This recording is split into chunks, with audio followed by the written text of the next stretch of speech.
I'm a 33-year-old woman, no kids, no husband, financially stable. I run my own consulting firm.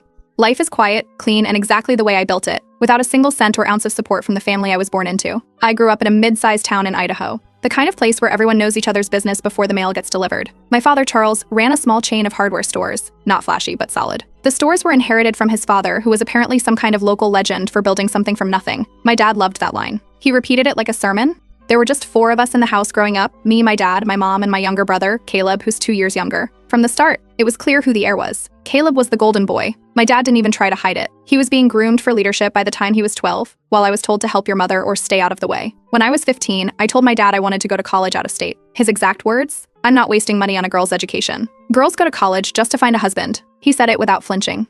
My mom just sat at the kitchen table, staring down at her coffee like she could fall in and disappear. She didn't agree. Not really, but she never argued with him either. I think she was afraid of what would happen if she did. So I left at 18, with a full scholarship and a suitcase that barely zipped. I worked nights at a diner and weekends tutoring math. I took out loans. I ate discount ramen and stretched every penny until it screamed. But I made it through. Graduated top of my class. Got an entry-level job in accounting, then worked my way up into corporate finance. 7 years ago, I started my own consulting firm. I now have 6 employees and more clients than I can handle. Not once has anyone in my family acknowledged any of that. Not when I graduated. Not when I landed my first big promotion. Not when I bought my first house at 28. I sent a Christmas card with a photo of my new place that year. Never heard a word back. Meanwhile, Caleb got a car at 16. He got a job at one of the stores right after high school, and by 22, he was already being referred to as the future CEO. My dad gave him everything: access, mentorship, money, even co-signed on his first house. But Caleb never had a clue what he was doing. He hired the wrong people, let shelves go half empty, didn't know how to manage inventory, and thought Facebook ads were a waste of time. It was a mess. The business started slipping a few years ago.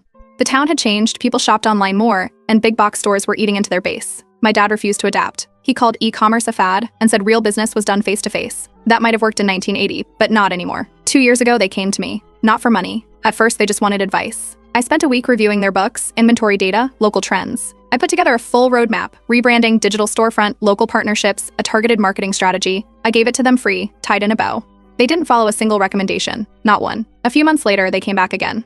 This time, asking for a loan. I told them flat out, I don't invest in businesses that don't take me seriously. My father hung up on me. Then came last Thanksgiving. Against my better judgment, I went. I thought maybe my mom wanted me there. Maybe things had thawed. They hadn't. My father stood up to make a toast. He raised his glass to Caleb for keeping the family dream alive.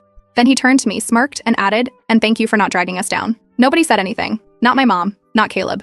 Just silence, as if it was a perfectly normal thing to say to your daughter. I finished my wine, got up, and left without saying goodbye. Drove home in total silence. No music, no podcasts. Just the sound of tires on pavement and the growing feeling that something had shifted for good. That was the last time I saw any of them face to